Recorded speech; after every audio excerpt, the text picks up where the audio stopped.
téléspectateurs yu baaxoo di wétali ko seen télévision locale bi nga xamante ni bii yaakaar naa ni képp ku nekk Thiénaba Seck rek ak Thiénaba Gare wala nga nekk xay wala nga nekk beneen dëkk bu mel ni ñoom yaa ngi koy seetaan jamono ji di ko bàyyi xel.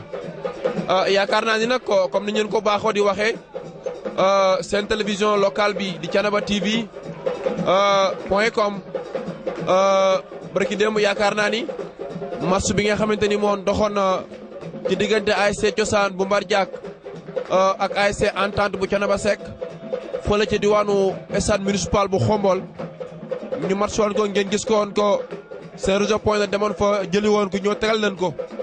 tey nag ñu ngi fii ci Thiès Thiès nag yaakaar naa ni boo leen ko waxee ci histoire football day nekk lu am solo ngeen xam ko ci gën moo ko cee xam sax man mii di ko wax.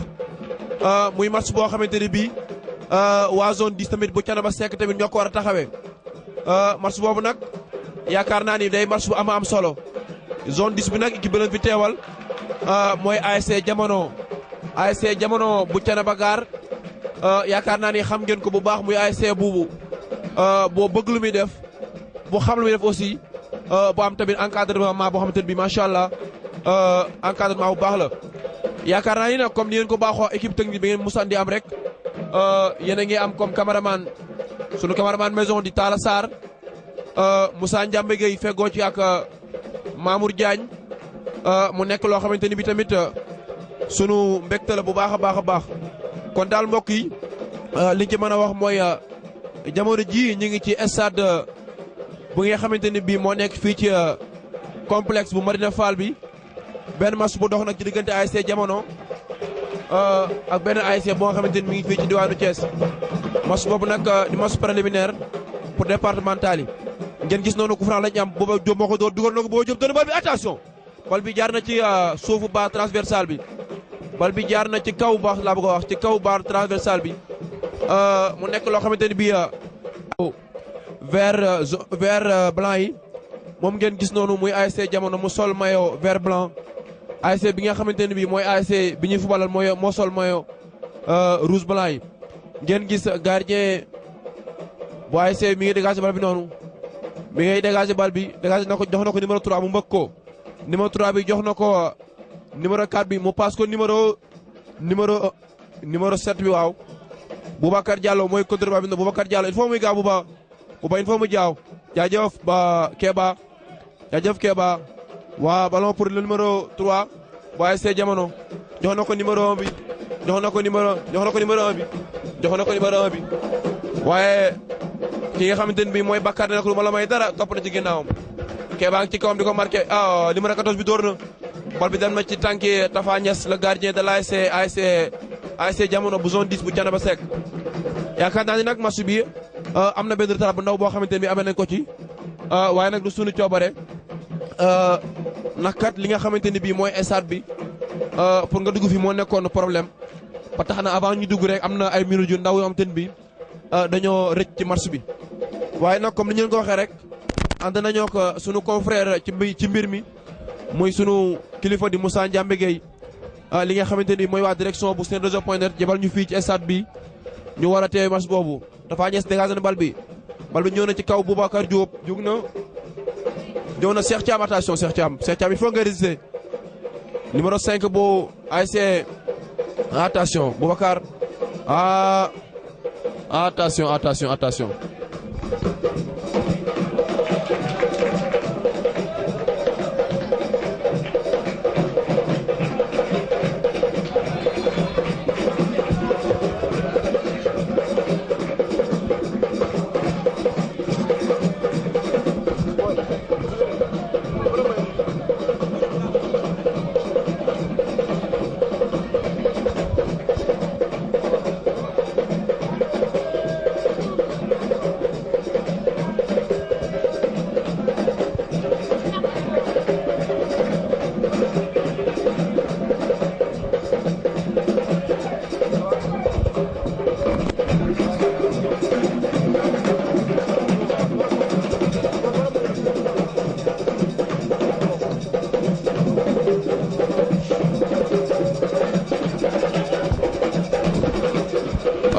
jërëjëf mbokk téléspectateurs yi yaakaar naa ni match baa ngi démarré noonu.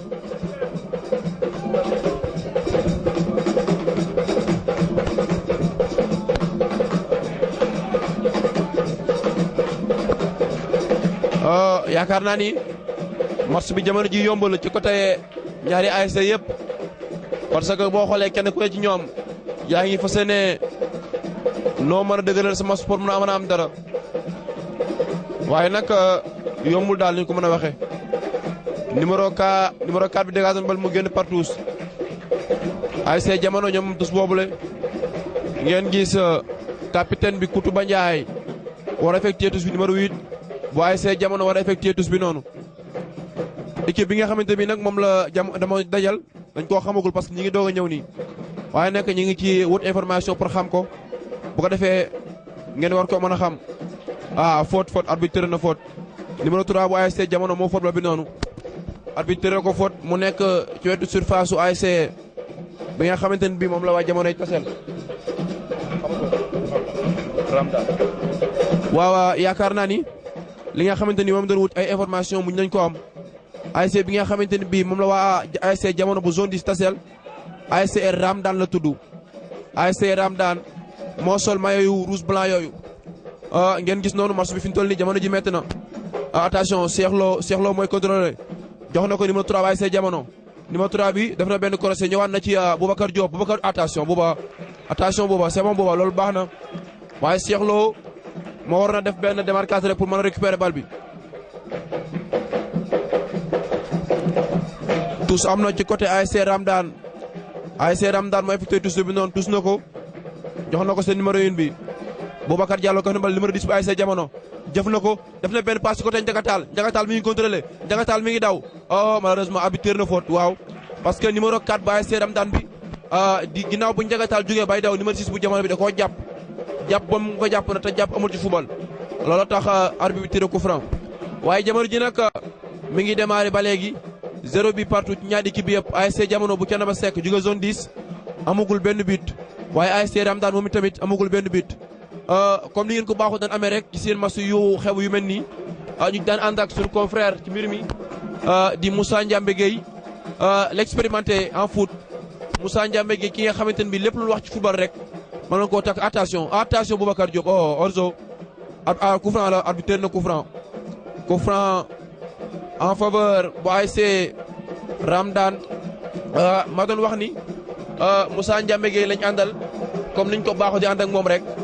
mi nga xamante ni bii lépp lu lox ci football rek booy boog nga téye ko te xam ni dina ko gisi mais Moussa Ndiambe Gueye mi nga xamante ni bii lépp loo xamante ni bii rek jëf na ko mu wax yëpp ci wàllum football wàcc na ba ci ay doomam ba ngeen di seetaan ko barki dem fële ca diwaanu Xombal Moussa Ndiambe Gueye mi nga xamante ni bii lépp loo nga xamante ni bii xam na événement boo xamante ni bii Serezo.net war na faa dem mooy jiital délégation bi nga xamante ni moo fay dem kon duñ def lu dul moom it jox ko bu ko defee mu xam ngeen ni mu daan def ak yéen mu def ak yéen kon Moussa Ndiambe man lay jox nga nuyoo mbokk téléspectateur u Thiénaba.com bu ko defee ñoom xam na fa ngeen daalaan defee ak ñoom it xam nañ la nga am noonu def ak ñoom Moussa Ndiambe.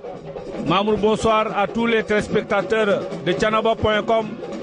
Nous sommes très fiers aujourd'hui de se trouver ici au complexe de Médina Fall pour vous faire vivre la rencontre entre l'ASC Jamono de la zone 10, finaliste du championnat, qui rencontre aujourd'hui l'ASC Ramdan de la zone 5 de R100. Donc, comme Mamour l'a dit tantôt, en langue de coach, les joueurs de l'ASC Jamono sont vêtus en vert et blanc.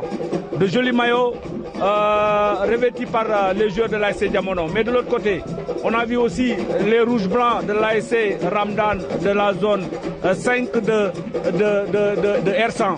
Donc seulement ce qu'il faut faire, c'est s'excuser d'abord, tenir un peu de retard pour rater un peu le début du match. Donc on a raté un peu le début du match, on s'excuse devant les téléspectateurs, mais devant les sportifs de la zone 10, devant les sportifs le gardien de but s'affaire autour du ballon. Il y a un coup franc que le gardien va tirer, il y avait un blessé, mais plus de peur que de mal. Le gardien qui met le ballon en chandelle. Tête, mauvaise tête, mais il y a le capitaine Pape Koutouba Ndiaye qui a dégagé, qui cherchait Thiam, le numéro 7, l'avant-centre. On se rappelle Thiam, celui qui avait marqué le beau but, Cheikh Thiam. Cheikh Thiam, c'est le numéro 7 qui avait marqué le beau but de la première édition de la finale. Donc, je vous rappelle que le match est âprement discuté. Pour le moment, 0 but partout. 0 but partout. On a vu aussi d'un côté à l'autre les supporters qui se sont mobilisés pour venir supporter, pour venir pousser leur équipe d'un côté à l'autre.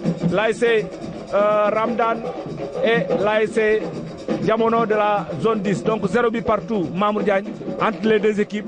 Donc le match est âprement discuté, mais ça se discute ici au complexe de Médina Fall. Donc pour le moment, Thiénaba TV, pour pouvoir vous montrer le match de l'ASC Diamono. Donc nous sommes avec notre caméraman sportif, notre caméraman maison Talassar. Nous sommes avec notre consultant Mamour Diagne et votre reporter sportif Moussa Ndiamegei. On va vous faire suivre en Nassaran et on a l'habitude de le faire. Bonsoir à tous les sportifs de l'ASC Djambar. Bonsoir à tous les sportifs de l'ASC Entente Sirat Djantbi. Et je vous rappelle que l'ASC Entente Sirat Djantbi déjà est qualifié pour les matchs de poule pour la Liga des champions. Et on souhaite aujourd'hui que la deuxième équipe de la zone 10 pourra au moins se qualifier lui aussi pour les matchs de la Liga, les matchs de poule. Donc au moins pour qu'il gagne les préliminaires, le match de préliminaire. On note aussi la défaite de l'ASC Renaissance de Kermegay qu'on a battu hier par 5 buts à 1 à Thiès. Donc ça, on va vous faire vivre. Attention, on va suivre. Mauvaise passe. Mais il y a le numéro 3 qui se bat, qui va essayer de chercher son partenaire, qui ne perd pas le ballon. Finalement, qui le perd. Ballon dans les pieds de numéro 7, du numéro 7 de l'ASC Ramdan, qui va essayer de faire sortir le ballon. Mais le numéro 10 qui cherche Boubacar Diop, qui cherche Ndiaga Tal, le numéro 6. Ndiaga qui va essayer de renvoyer. Ndiaga qui renvoie un long ballon. Mais tête de la défense du latéral. Oh, mauvais dégagement. Mauvais dégagement de Baye Moussa Sissé, le numéro 13 de l'ASC Diamono Mamour. 0 but partout entre les deux équipes. waaye li ñuy constaté rek mooy match bi première heure la donc naaj bi dafa tàng moo tax rythme bi aussi mënul jóg ni mu war a jógee Mamour Diagne. rythme bi mënut a jóg ni mu war a jógee loolu li nga xamante ni bi moom la sunu expert bi en foot moom la wax noonu Moussa Ndiamé wax naa leen sànq ni lu ma wax rek man dama koy takk téere loolu nag moo xew fii ci stade bu complexe bu Médina Fall. yaakaar naa ni nag wax na ko léegi am na benn retard bu am ci suñu diggante ak match bi ci première mi-temps bi waaye nag du suñu coobare ndax bu fekkoon suñu coobare la 2 heures doon ñëw fi attention Boubacar Diallo oh Moussa Ndiamé Boubacar Diop loolu am na solo. Mamour Boubacar a failli marquer. oui Moussa Ndiamé loolu rëyoon na. Boubacar a failli tromper le gardien. loolu am na solo Moussa Ndiamé Boubacar Diop boobu baax na. Boubacar Diop a failli tromper le gardien. sur un tir à l'entrée des 18 mètres. wala rafet na. Voilà, mais finalement le gardien aussi a bien joué son rôle. Mais pour le moment donc corner qui va partir de la droite vers la gauche en faveur de l'ASC Diamono. ngeen gis noonu muy numéro 10 bu ASC Diamono bu zone 10 Ndiaga Tall moo lancé def na benn corner Cheikh Thiam jug na jotu ko attention ñëwaat na ci Boubacar Diop numéro 10 bi dafa na benn centre attention Boubacar. Ah waaw. C'est la mi-temps. C'est la mi-temps mais Mamour. Je vous signale que la deuxième mi-temps on va jouer sur un autre rythme. Quand les joueurs vont revenir, ils vont jouer sur un autre rythme. Donc, on va s'attendre à un très bon match. Deuxième mi-temps, du moins, un très bon deuxième mi-temps. Un deuxième Diamono de la zone 10 et l'ASC Ramdan de la zone 5 de R100 Mamour Diagne. ASC Diamono bu zone 10 bu Thiénaba Seck teewul fi li nga xamante ni bii mooy équipe yi nekk ci zone 10 bépp Thiénaba Seck ak li ko wër. dañ bokkoon ca zone 10 boo doon disputé ci nawetaan yi ASC Diamono nag moo leen fi teewul fii ci stade complexe bu Médina Fall ngeen gis noonu tamit ñu sol ay maillot vert blanc waaye ngeen gis tamit ñi nga xamante ne bii mooy ASC Ramdan bu R100 moom it nekk nag yaakaar naa ni comme ni ko Moussa Ndiamé waxee sànq li nga xamante ne bii mooy première période yi mënu woon a yomb parce que match bu commencé 3 heures ci naaj bi tàng bi dina jafe lool pour ñu mën ci am rythme bi nga xam ne rythme bi élevé la waaye nag comme expert wax na ko léegi ni deuxième mi-temps bi dina gën a mën a tëkk-tëkkal maanaam dina gën a ba ëpp doole parce que dina fekk ker gi sedd waaye dina fekk tamit joueurs yi gën a mën a noppaliku ndax moom li ma la waxoon léegi rek lu ma ci football war nañ koo mën a gëm waaye nag premier mi-temps bi ngeen gis noonu mu jeex ñu fubal ñeent fukki minutes ak juróom premier mi-temps bi arbitre soufflé ko naam am na lu mu ci ñàkk parce que xat-xat loo xamante ni xat-xantoo bi ci yoon bi la woon waaye nag li nga xamante ni li ñu mën natt mooy. Les joueurs de l'ASC Diamono qui sont là, c'est eux que vous voyez, c'est les gosses qui sont très courageux. C'est une équipe. L'ASC Diamono est joueuse. L'ASC Diamono, voilà, Tala comme notre caméraman le montre, Laïfaï est là. Laïfaï, le coach de l'ASC Entente, qui est en train de parler avec Diallo. On l'avait vu lors du match de l'ASC Entente. On avait vu Diallo à côté de Abdoulaye Faye. Mais aujourd'hui, comme vous le voyez, vous avez vu aussi, c'était vice-versa. C'est pas Diamono qui joue aujourd'hui. C'est la zone 10 qui joue.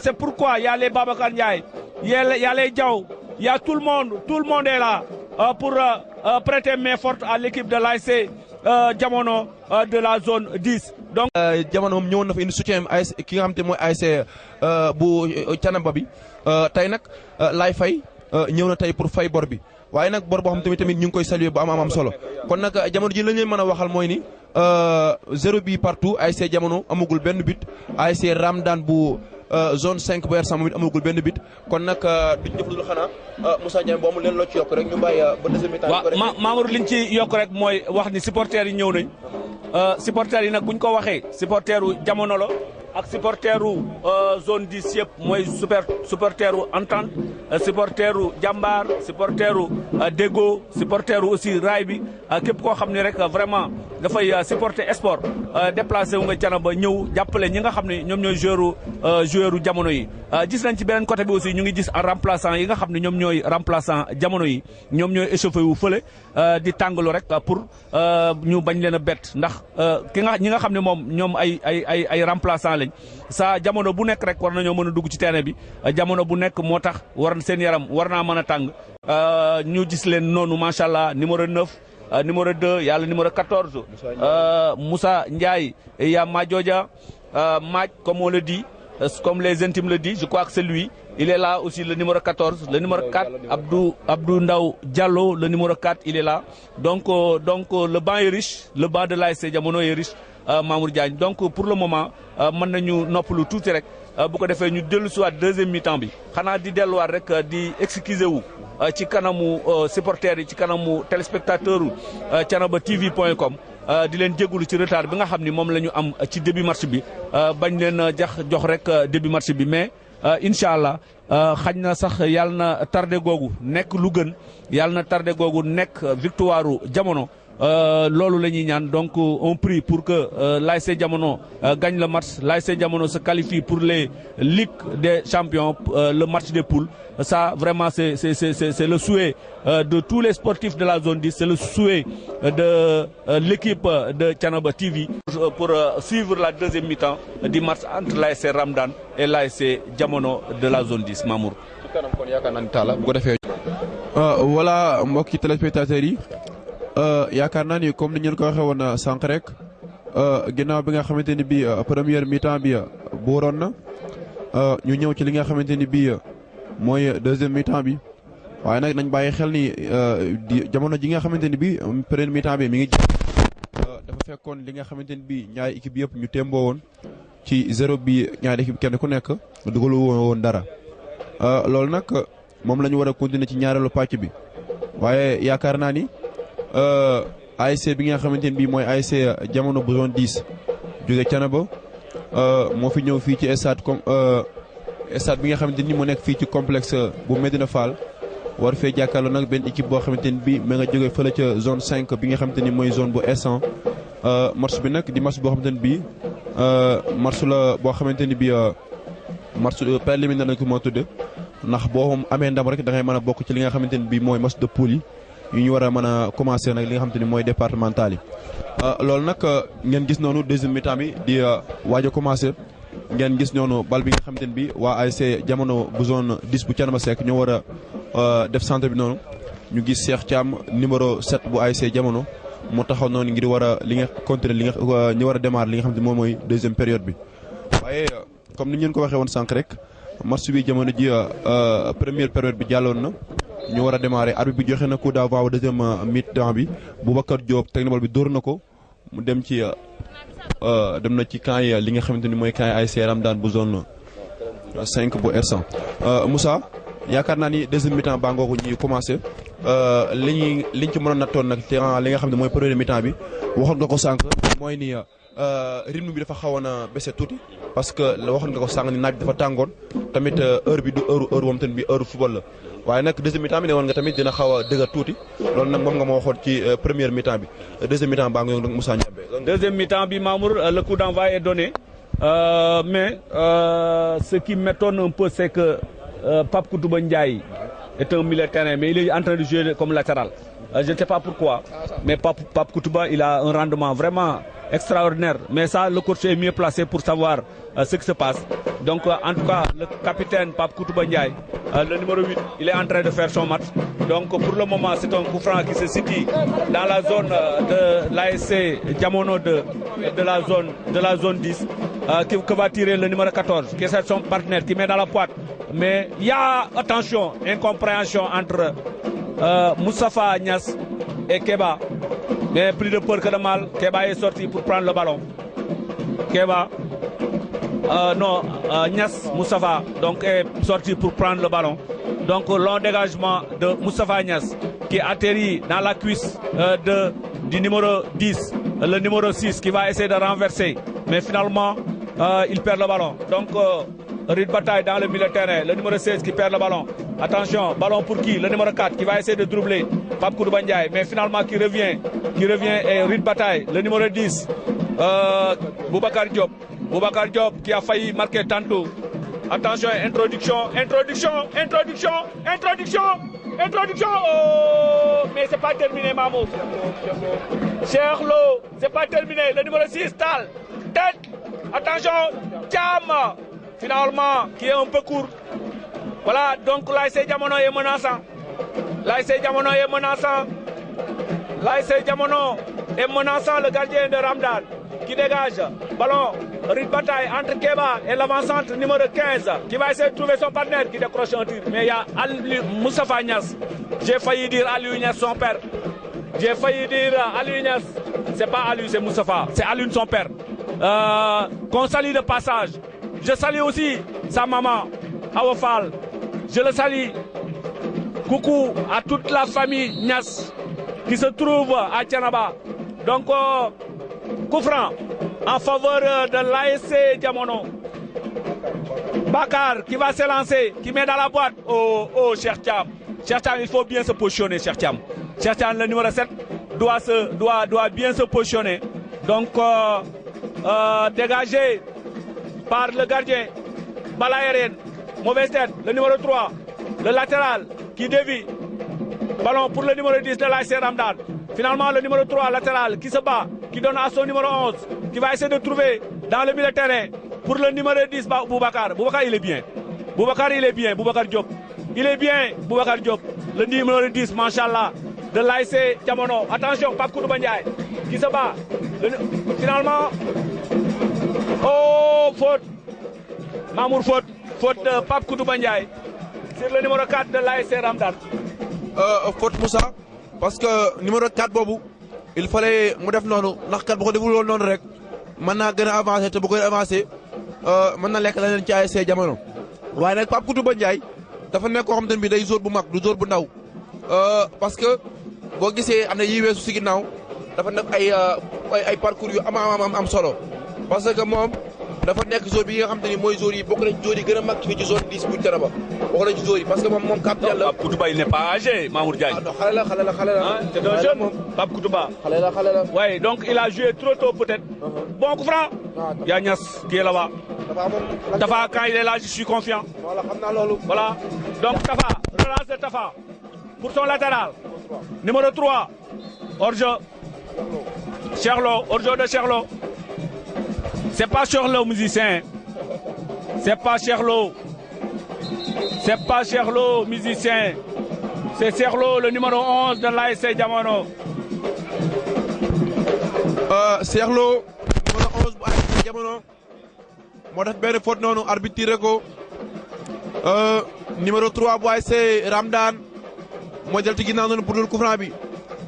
Numéro 3 bi door na ko. loolu am na ci tànki Moussa Cissé. Coup franc parce que numéro bu ASC Ramdan moo def benn taakal ci tànki Boubacar Diop numéro 10 bu ASC Jamono arbitre na coup franc Boubacar Diop mu ngi tëdd ci suuf noonu parce que dafa gaañu arbitre mi ngi taxaw di ko xool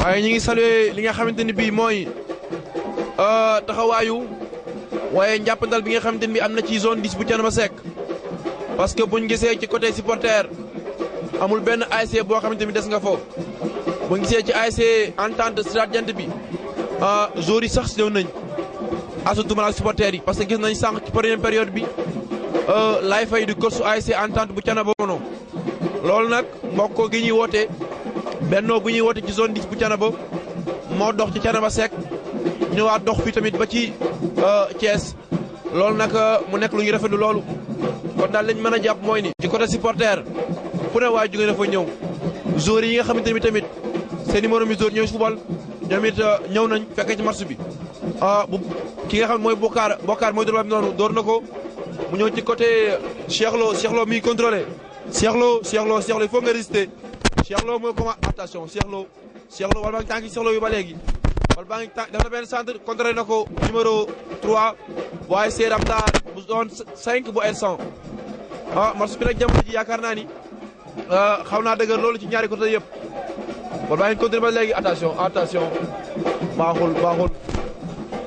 baaxul Cheikh Thiam numéro 7 bu ASC Jamono moo reprise bal bi noonu mu génn par 6 mètres arbitre na ko 6 mètres gardien bu ASC Ramdan moo récupéré bal moom si ginnaaw kaay ñëw di ko teg pour 6 mètres bi war koo door na ko ñëw na ci numéro 1 bi récupéré na ko Mame Cheikh Diop numéro 16 bi football numéro 6 bi jox na ko Moussa Cissé jox na ko Cheikh Moussa il a mal introduit Moussa Cissé il a mal introduit l'autre jour pendant le regroupement. Moussa il me disait que c'est le retour de Moussa Cissé.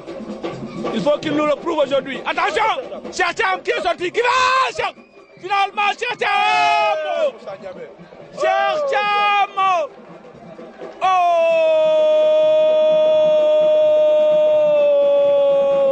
Mamour. Moussa Cheikh Thiam loolu moom bit la woon loolu da ko war na dugal. Mamour. parce que jàkkaarloo ka kenn du ko def Mamour. est-ce que waa Ramdan yi amuñu kuy nekk ci ruq bi di waxul bu xul bu. yéen kay daal daa bëgg dégg ci yow ba tax ma ko xaat ko. Cheikh Thiam il a raté l'immanquable. Mais ça va venir, du courage les gosses, du courage, ça va venir. dina baax. Inch'Allah. Donc vous avez vu tantôt l'occasion nette de Cheikh Thiam. Balle introduit Bakar qui sert Cheikh Thiam, qui dévie Cheikh Thiam. Attention Baye Moussa, mal dévié par Cheikh Thiam. Finalement le ballon qui revient dans les pieds du capitaine de l'ASC Ramdan. Finalement Bakar qui va essayer d'installer le jeu. Bakar. Ballon dans le ballon qui sort. Touche en faveur de l'ASC Ramdan. Touche en faveur de l'ASC Ramdan. Voilà, touche. Keba qui dégage. Tête du numéro 10. Excellence Moustapha. Boubacar. Attends, faute. L'arbitre ne dit rien. Donc le ballon qui revient dans les pieds du numéro 14 qui sert son numéro 7. Finalement, Malaborti, Keba. Non, Bakar Diwas qui sert Cheikh Thiam. Mais finalement, il trouve la tête de la défense. Mamour Diagne. Le constat, c'est que l'ASC Ramdan subit la pression. L'ASC Ramdan est en train de subir la pression de l'ASC Jamono. Donc l'ASC Jamono, machallah, est sur la bonne voie. Il faut presser pour marquer le premier but. Il faut presser, ça va venir les gosses, ça va venir du courage. Ça va venir, il faut presser. Il faut presser pour partout entre l'ASC Jamono et l'ASC Ramdan de la zone 5. Donc, ballon remis par Pape Koutouba Ndiaye. Remis pour l'équipe de Ramdan de la zone 5 de R100 Mamour. 0 but partout entre les deux équipes. 0 but partout, Moussa Ndiabé. waaye yaakaar naa ni ASC Ramdan jamono ji mi ngi xaw a métti lool ci côté am parce que ASC Jamono te na ko pressing boo xamante ni bii gamu mu gaaw cee génn waaye nag loolu lañ bëgg na ASC Jamono pressing ñu mu ko tegi attention numéro 15 bu capitaine bi ASC Ramdan mi ngi contrôlé attention mi ngi contrôlé bu mu dóor xaj ci la attention merci numéro 3 bu ASC Jamono yaakaar naa ni kon loolu mu def na am na solo Koutouba Ndiaye jël bal bi jox na ko Mame Cheikh dina passe ñëw na ci Moussa Cissé bal baa ngi tànki Mame Cheikh dina passe attention excellent Moussa Lo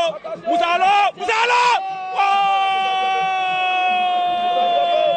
Mamour Moussa Lo Cheikh loolu bii la mais Mamour Diagne j'ai peur parce que une équipe quand il y a des occasions il faut les marquer si tu ne les marques pas oh j'ai peur il faut marquer les occasions Mamour occasion de but dañ koy marquer si la équipe boo amee occasion bi attention le numéro 15 ou bien le numéro 5 qui va essayer de déborder qui donne à son numéro 15 finalement qui tient le ballon il va le perdre Pape Koutouba Ndiaye qui va essayer de faire monter qui donne à qui Mbaye Cissé oh faute du numéro 13 sur le numéro 10 voilà Mamour équipe boo amee occasion da nga koy dugal maa ngi ci football mooy boo ko amee di ko sànni si àll bi équipe bi ngay dajeel day am yenn saa yi benn lay for rek def ko ci biir kër gi loolu nag vraiment je ne le souhaite pas waaw mais il faut faire attention ñaari occasion yu net benn bi Cheikh Thiam am na ko du ma wax sax ni Cheikh Thiam il a mal joué il a très bien joué l'action mais finalement bal bi fa mu ko bëggoon a bokk dafa ruqee woon ba finalement mu génn beneen bi je crois que c'est le numéro 11 Cheikh Lo moom aussi bi mu dawee góol bi dafa génn vraiment amoon na temps pour jël ko wala amoon na temps attention tête de Keba finalement le ballon repoussé ballon pour qui Boubacar qui va essayer de donner à qui Ndiaga Tall Ndiaga qui va essayer de me faire monter le ballon mais qui perd le temps un peu Ndiaga qui introduit mal introduit attention déviation de Cheikh Lo finalement la défense de l'ASC Ramdan qui écarte le numéro 10 qui met le ballon qui introduit pour son numéro 15 capitaine qui tient le ballon attention voilà le ballon pour le numéro 14 de l'ASC Ramdan le numéro 7 qui introduit pour son numéro 5 voilà mais il y a Pape Koutouba Ndiaye ça passe pas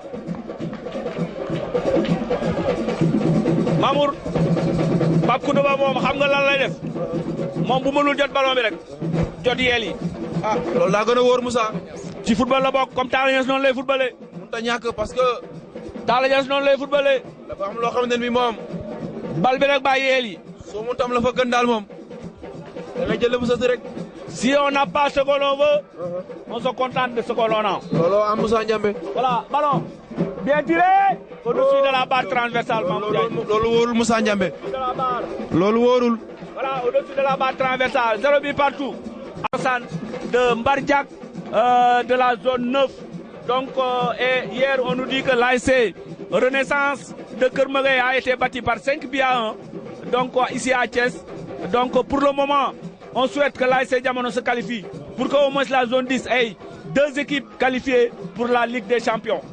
Et ça, ils peuvent le faire ces gosses-là. Parce que si vous regardez cette équipe-là de la zone 5, c'est R100, la zone 5. Donc c'est Thiès-Ville, en quelque sorte. Keba qui dégage. C'est Thiès-Ville. Et si vous voyez les niveaux, le niveau de l'ASC Jamono est plus élevé que le niveau de l'ASC Ramdan. Donc ça montre que la zone 10 aussi, le niveau du football à Thiénaba, le niveau est bon. Ça montre que les gosses, il y a d'excellents joueurs aux côtés de la zone 10, mais il y a d'excellents joueurs. Donc il y a, comme on le signale, il y a des changements. Il y a des changements qui se préparent. Le numéro 2 de l'ASC Jamono va bientôt prendre la place de Baye Moussa Cissé. Le numéro 13 qui sort, qui cède sa place au numéro 2. Du côté de l'ASC Ramdan, de la zone 5 aussi, il y a le numéro 11 qui va prendre la place du numéro 5. Il y a le numéro 8 qui va... Ça me rappelle, il y avait un joueur argentin qui portait un numéro 1. Oui, mais ça date de longtemps. Je ne me rappelle pas de son nom. Peut-être il y a les gens qui me suivent, ils peuvent se rappeler. Certaines gens peuvent se rappeler. Les gens, les anciens. Babacar Ndiaye, c'est des anciens. Donc ils peuvent se rappeler de ça. Il y avait un Argentin qui portait un numéro 1. C'était au temps de, je crois, c'était au temps de Diego Armando Maradona.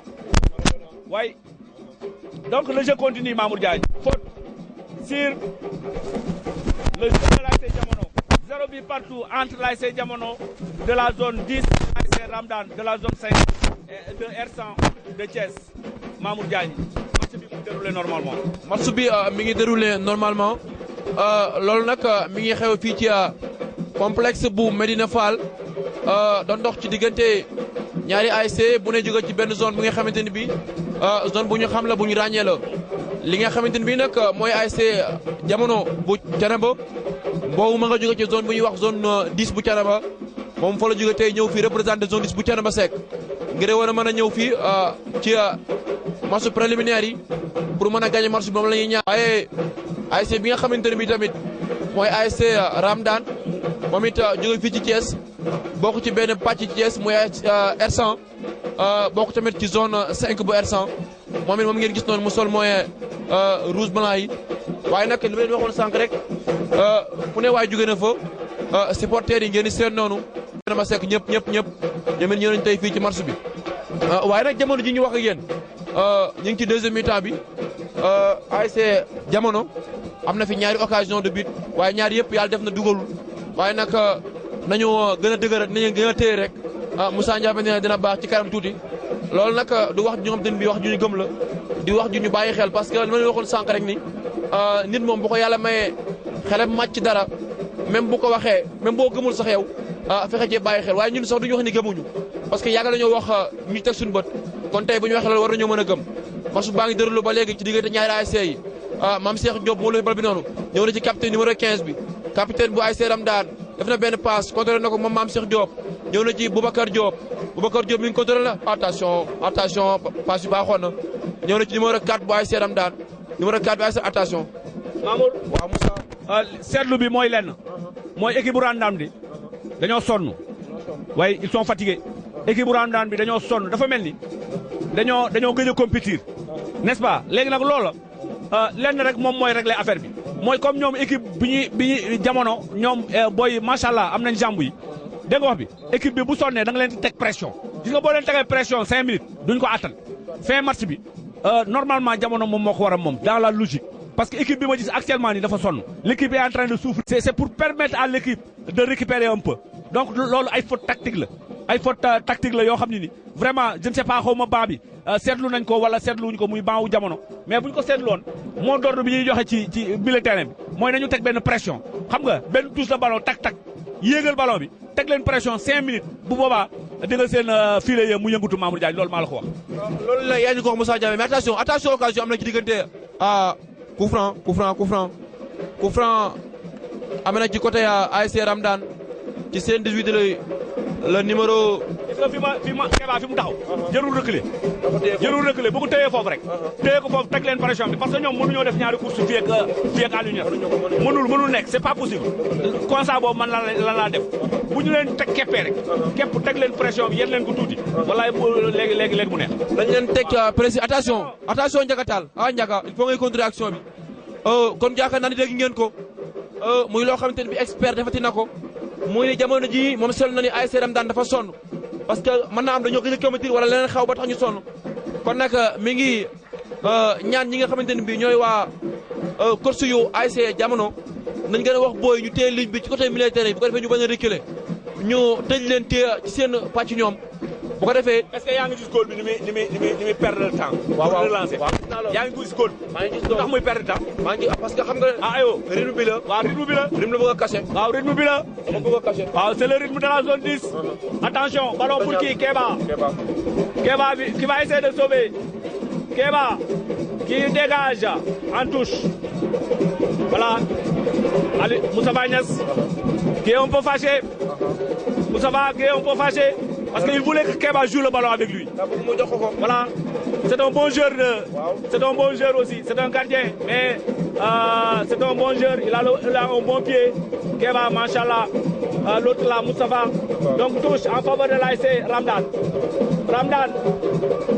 Ramdan, il faut se méfier. Il faut se méfier. C'est les joueurs de Ramdan.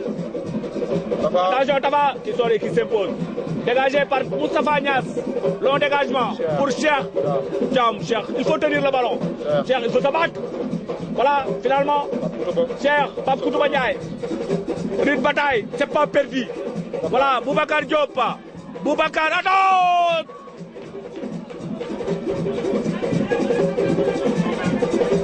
C'est une faute intelligente.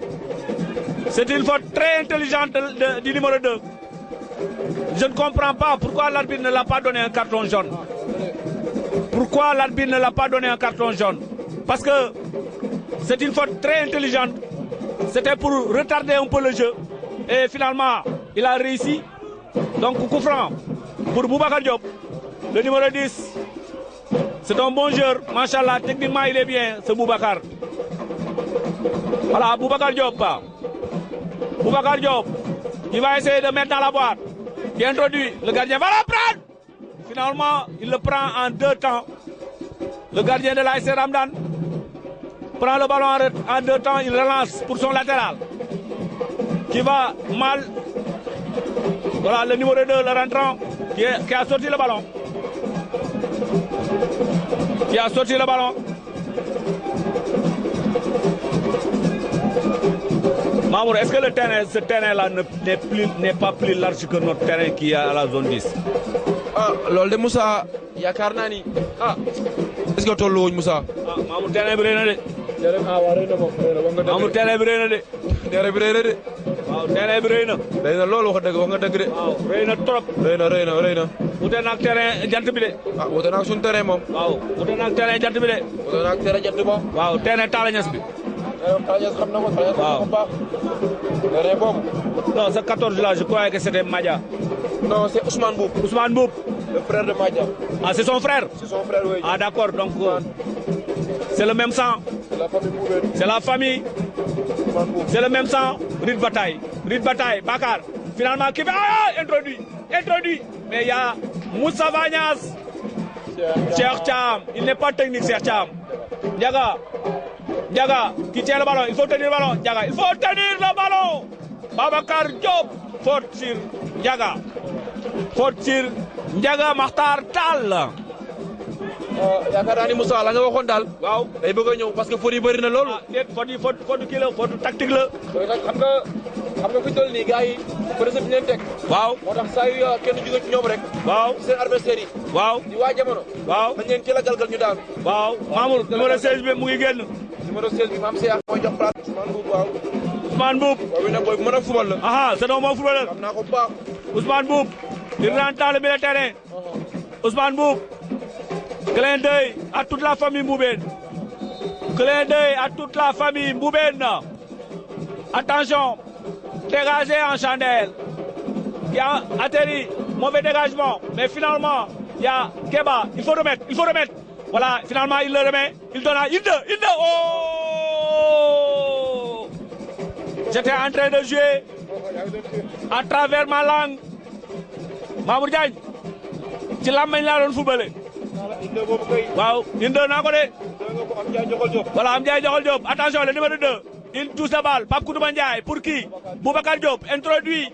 Mais Pape Koutouba était un peu court. Finalement, voilà.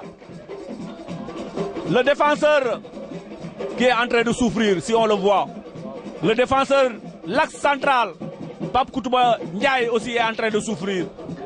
Mamour, on joue la première heure. C'est les méfaits de la première heure. C'est les méfaits de la première heure. Il fait chaud. Voilà.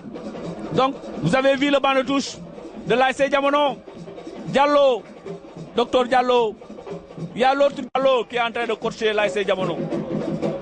Voilà. Moussa Vagnas qui est blessé. Moussa Vagnas, c'est pas Moussa Vagnas, le président de l'Assemblée nationale. C'est Moustapha Niasse, le fils de Aliou Niasse, ICP. Il est blessé lui aussi, il est de l'autre côté. Les gosses souffrent. Ça souffre. Donc côté Ardo yu fi. munu fee sax a doy Moussa. naajee tàng. mënut a ñàkk il faut ñu naan. waaye supporters yi aussi ñoom découragé wuñ. Moussa Ndiamé am na lu mu def. Zoru ASC Ramdan dugg ci camp yi bu jamono bi doon am lu mu fa génne. waaye arbitre bi fekk na ko fa ni ko tegal la fi jëlee. jox na ko carton jaune jox na ko carton jaune. loolu ci tooñ la bokk Moussa Ndiamé. waaw jox na ko carton jaune. ci tooñ la bokk. C'est un carton inutile. mënut a ñàkk moom. C'est un carton inutile. waaw mënut a ñàkk Moussa. carton jaune nu ñu koy tekkee ci olof. carton jaune. waaw. xanaa mooy. moytu sa bopp moytu sa bopp. moytu sa bopp. danka fu ko defaatee rek. ñun la génnal terrain bi la nag. génnal. waaw. carton jaune daal ku mën nañoo jàpp ni mooy moytu sa bopp. te moom bu ko doon defaat. pour jox ko carton rouge dana yomb. jox ko carton. rouge dana yomb. dina yomb loolu waaw. maillot bi rek ngay subi jox ko maillot bi mu sol. ñu nga am sa maillot waaw am leen tamit. wala jox naa la léegi. waaw mën ngaa dem. ah Moussa loolu dina rëy. waaw dina rëy mooy li ñu doon wax rek. xam nga thiénaba-tv.com. dafa am benn style de reportage bu muy def. mooy dañ leen di commenter li xew. waaye dañ leen di reetaanloo. yéen ñi nga xam ne fi ngeen toog. ngeen di seetaan match bi di kontaan. waaye bañ a seetaan match bi nag di am pression. loolu rek moom moo tax ñu dugal ci loolu. kon daal pour le moment. Moustapha Niasse moom moo blessé wu.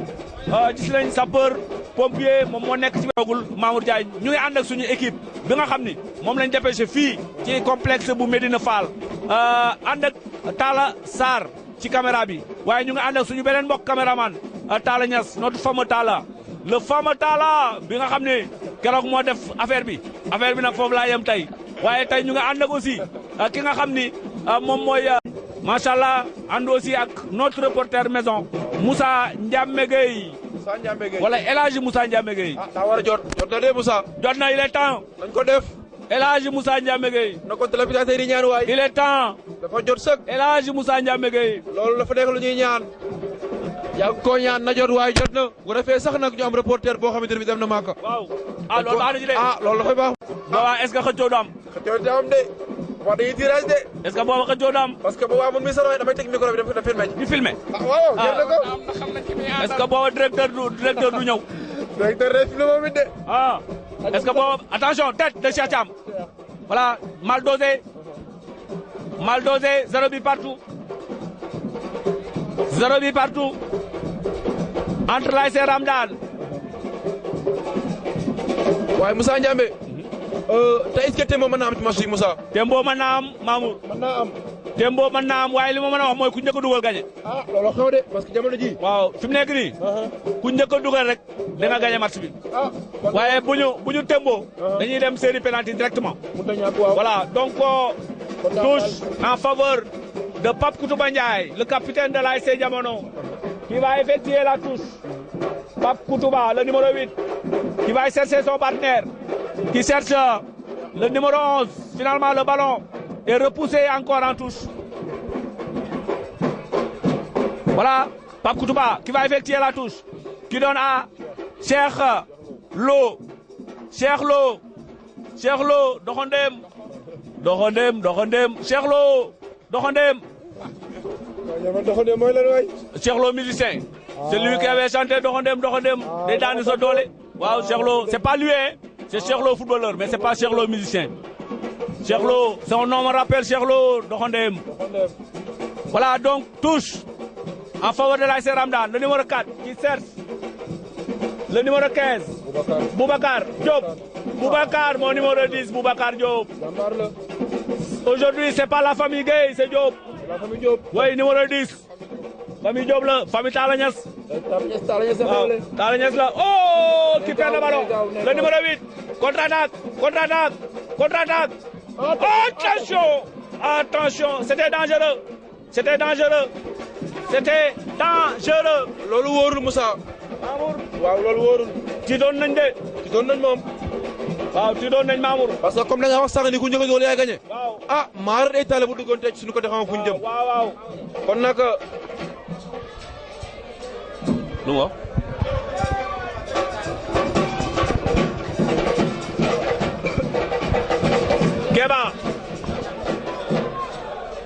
Keba qui a dégagé le ballon.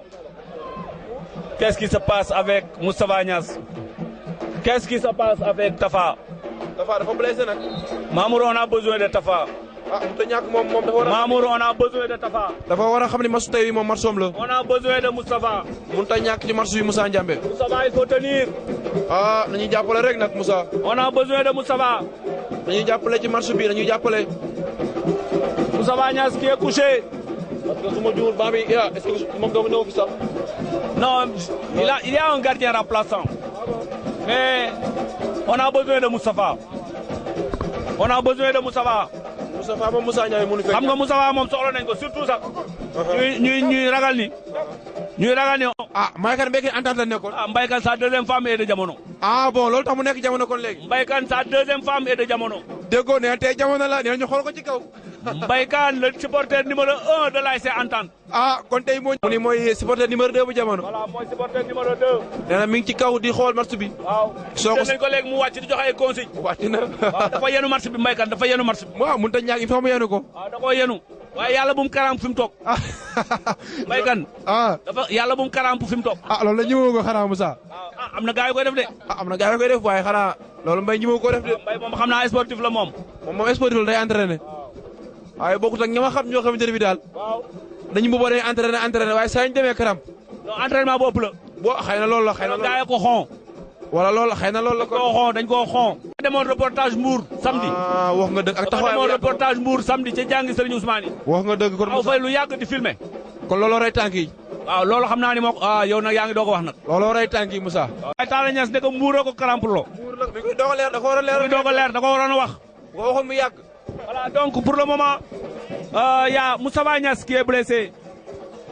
Vraiment Moustapha Niasse soxla nañ ko suñu camp yi ndax góol bu ñu am yaakaar la te fii ñu toll nii match bi soreetul li ci des bariwul kon xaj nañu dem ci tiro bi foofu nag lañ gën a soxlaa Moustapha Niasse te wax naa sàng ni des fois expérience dafay baax Mamou Diagne expérience dafay baax parce que am na benn moment joueur u l'ASC Ramdan yi dañoo sonn te blessure yi xaw ma blessure la xaw ma lan la sax ma je crois que blessure la ndax Moustapha amul caaxaan mais suñu mënoon a éviter yenn perte de temps yi pour permettre aussi l'ASC Ramdan ñuy récupérer loolu vraiment dina baax gis nañ Diallo léegi gis nañ ko mu ngi woo je crois su ma juumul latéral gauche bu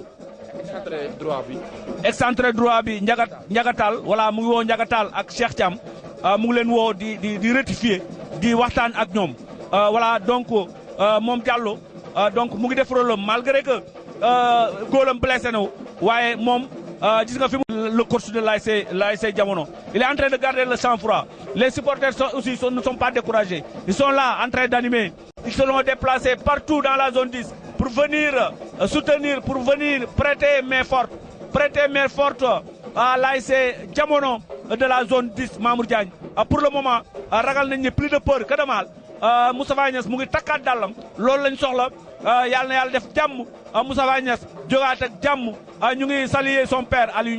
Il y a 0 but partout touche que va effectuer le latéral de l'ASC Ramdan faute sur le joueur de l'ASC Jamono de Thiénaba faute qui se situe à côté du poteau corner voilà que va tirer Bakar qui demande à ses partenaires de monter.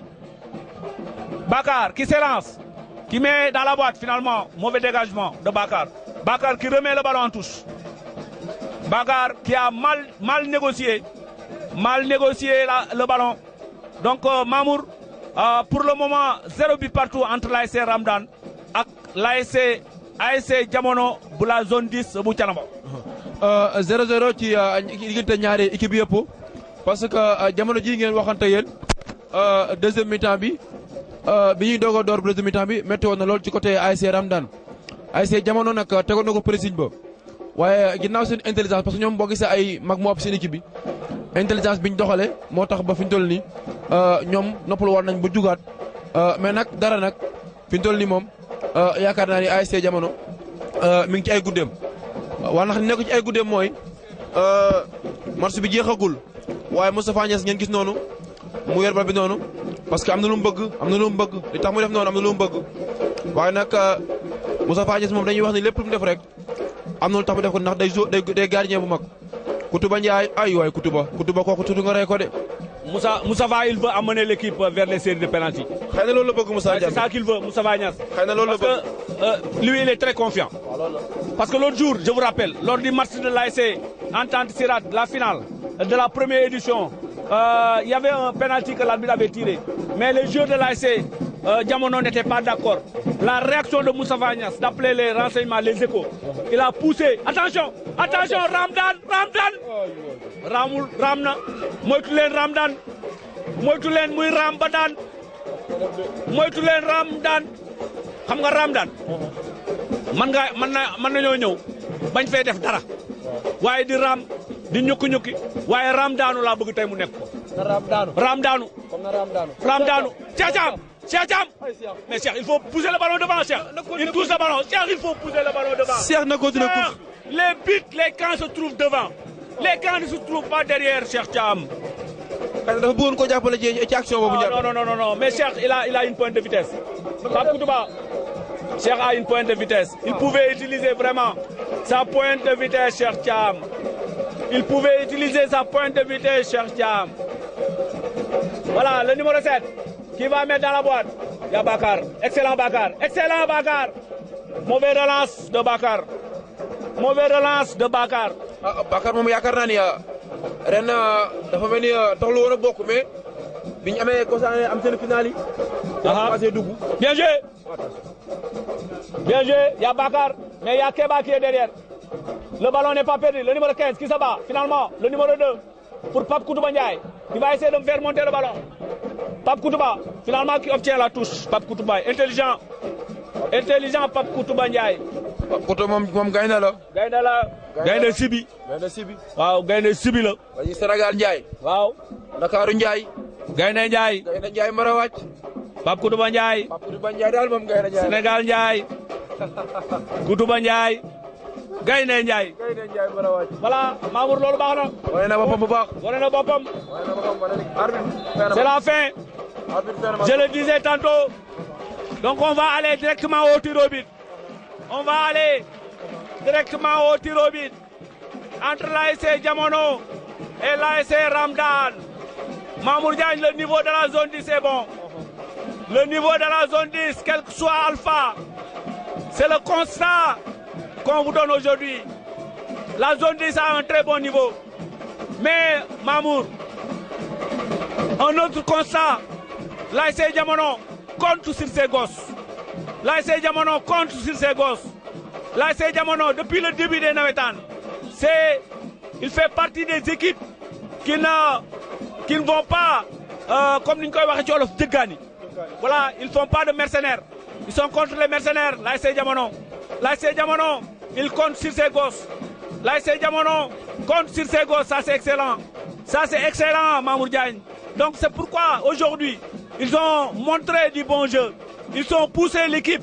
Ils sont poussés jusqu'à maintenant terminer le match par 0 but partout. Et ils vont maintenant faire le tir au but entre l'ASC Ramdan et l'ASC Diamono. Donc on souhaite que ça se passe dans de très bonnes conditions, Mamour Diagne, pour que la victoire aille vers la zone 10, pour que la victoire aille vers Thiénaba, Mamour Diagne, c'est ça qu'on souhaite. ngir ndam li dem ci ASC Diamono fi teewal waa zone 10 bu Thiénaba loolu nag day nekk loo xam ne moom la ñuy ñaan waaye nag mbokk yi yaakaar naa ni deuxième pàcc bi jeex na tàkk arbitre bi fay na ko waaye jamono yi ñu koy fay nag dafa tombeek ñaari ASC yëpp di ASC Diamono bu zone 10 bu Thiénaba moom amul woon benn but ASC Ramdan tamit bu zone 5 bu R100 moom it amul woon benn kon maanaam la ñu mën a tegi foofu mooy ñaari équipe yi dañoo témboo ginnaaw bi ma suba jeexee waaye nag bi arbitre bi soufflé mi-temps bi rek seetlu nañ ni supporter dañoo ñëpp dañu wóolu nañ seen i jour xëy na benn côté mooy ni seen gardien bi nga xam te ni mooy Moustapha Niass ñu xam ko ci man li muy def macha allah ñu xam ko ci bëgg li muy def macha allah waaye ñu xam ko tamit ci li muy def mu def ci fulla joo xam te ne bii ba benn adversaire bu taxaw ci kanamam rek jàpp na ni boo dóoree dina ko jàpp.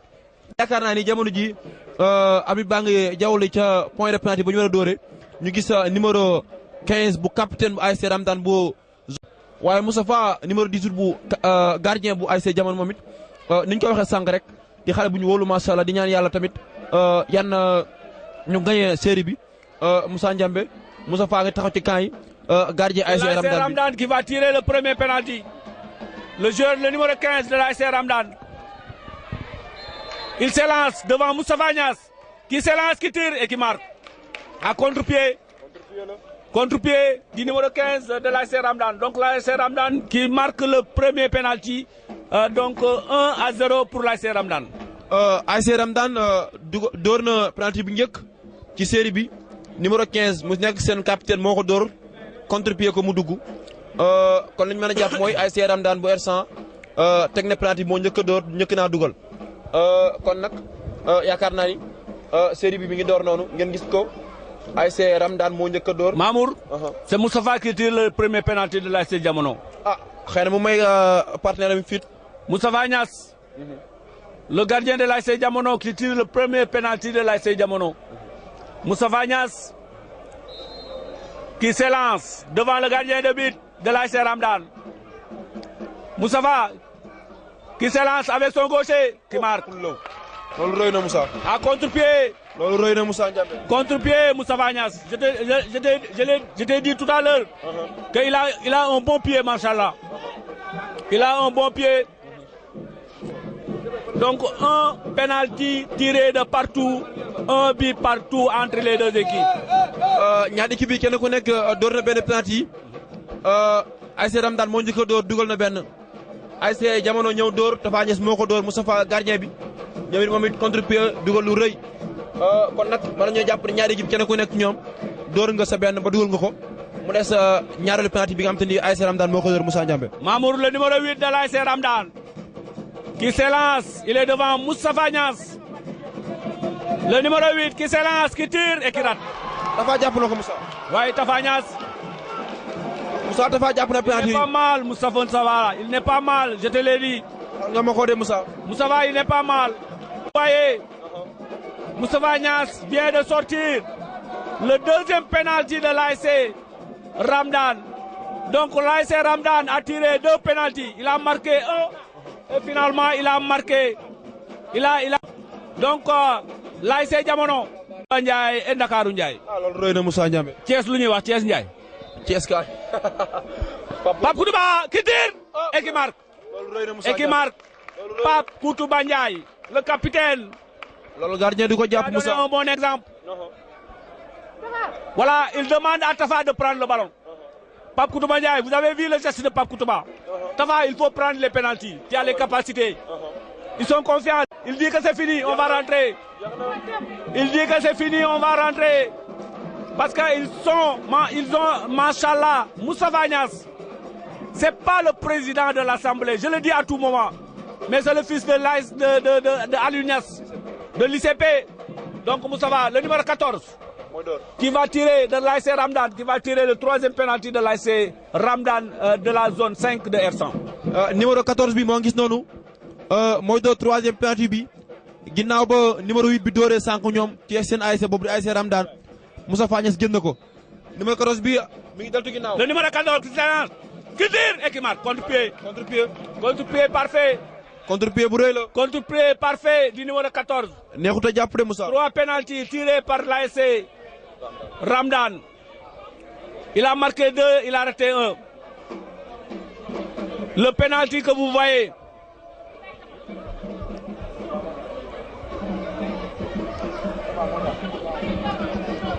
Moussa yaakaar naa ni Boubacar Diop lañu gis noonu mu war a door 3e penalty bu ASC Jamono. Boubacar Diop, le numéro 10. Oh, Boubacar. Souvent, quand on fait un bon match, souvent, Mamour. Ah, Moussa Yamal Pop. Mamour, j'ai peur. Tu sais, quelqu'un qui a fait un très bon match. Quand il tire un penalty, j'ai peur. J'ai peur. Boubacar Diop. Diop, le numéro 10 qui marque. Il a fait un très bon match. Il a tiré un très bon penalty. Boubacar Diop.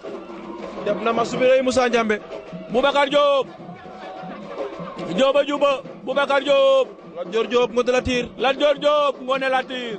bu nduroo maamam rek Moussa fa wàcc. Boubacar Diop, Lat Dior Diop ngone la tir. mënut a ñàkk waay. Boubacar Diop, il a marqué le 3e penalty de l'ASC Jamono. Boubacar Diop Dakar Jël Diop Moussa Ndiambe Gueye. Ndial Diop Sangomar. mënut a ñàkk Youssou Ndour woyoon na ko ca woyoo ba. Nu mu ko woyoon.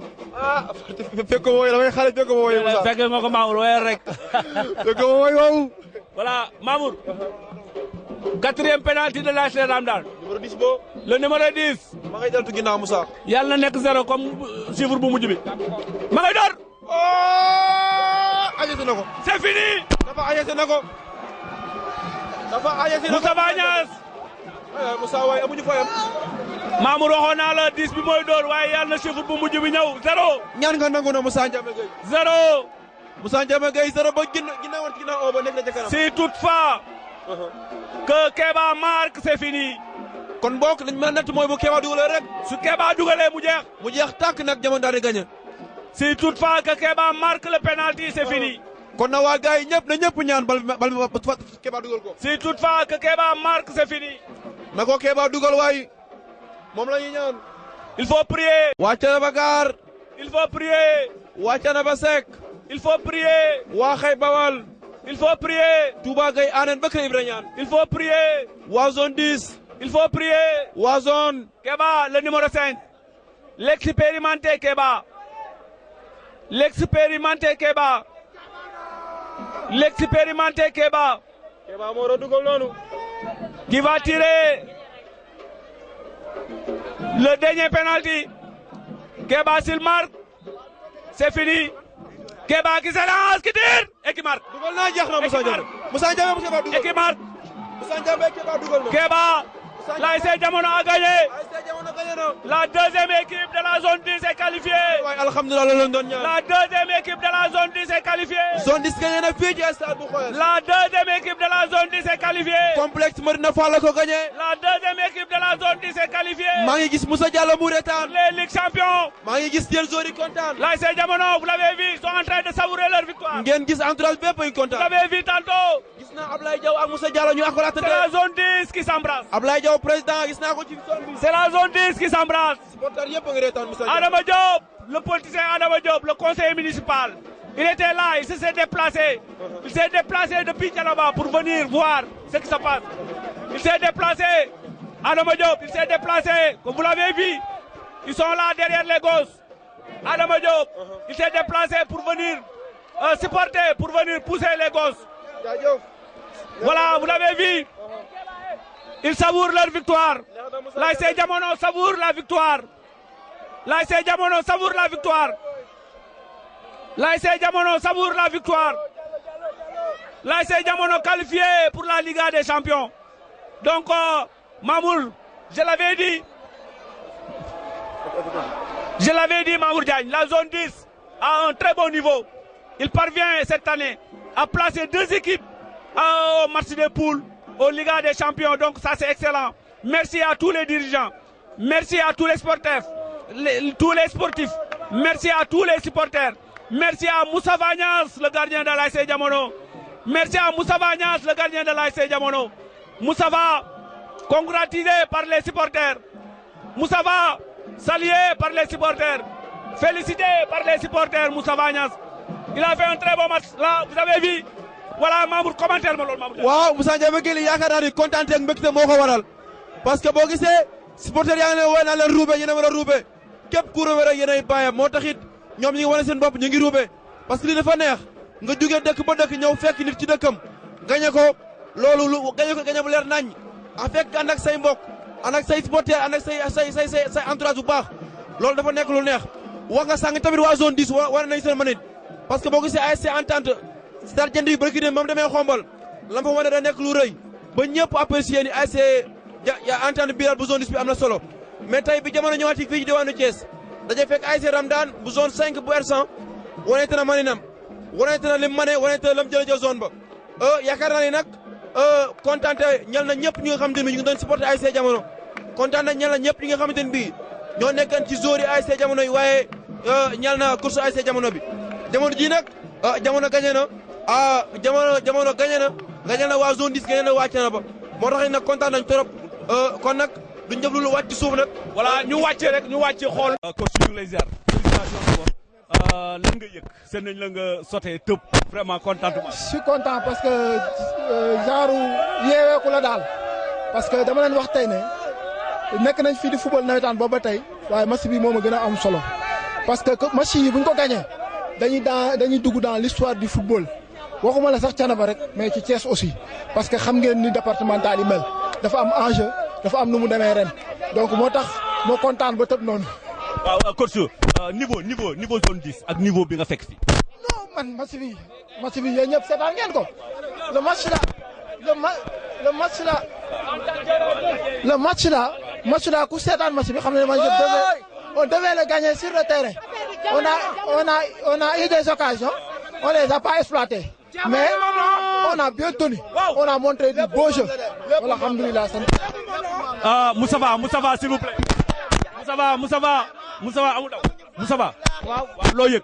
waaw kontaan dafa mel ni da nga bëggoon a dugg ci série bi. waaw parce que peut-être assuré woon nga dara daal. waaw. yow yaa ko.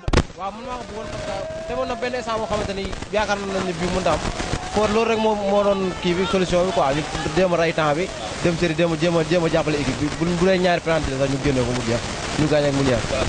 Kéba donc l'expérience de Kéba. waaw ginnaaw bi ñu sant yàlla julli si yonent bi ñi ngi sant bu baax di delloo njukkal ñi nga xamante ni jàppale nañ ñu si match bi ñi ngi remercier ñëpp ñi si jàpp ñëpp waa entente waa déggoo ñëpp ñi nga xamante ni ñëw soutenir waa ASC Jamono ñun ñu ngi leen di remercier bu baax si taxawaay bi. bon match bi rek ñun sax si biir match bi lañ bëggoon gagné boo xoolee gaa occasion yi ñu am moo ëpp fuuf ñoom li ñu am mais peut-être suñuy attaquant réalise ñu si kaw bon ñu mujj dem au tiro bi yàlla may ñu ndam ñu ngi koy sant expérience Kéba rek gis nga rek grand nii la rek. waaw Kéba yàgg na si football mais lépp rek damaa jiital xale yi nekk seen ginnaaw di si sant yàlla bu wér rek waaw sant yàlla bu wér. waaw Fallou yaakaar naa yow tamit andi nga xale yi ñu ñëw fii ci complexe bu Medina Fall wax dëgg yàlla football fi match boo xam ne match bu héroïque laa ko mën a tuddee par rapport ak niveau bi nga xam ne moo nekk zone 10 ak niveau bi nga xam ne moom nga fekk fi mu nekk zone 5 ak waa Ramdan ban jugement ngay def. waaw li may gis mooy tey damay fedd ni le niveau de la zone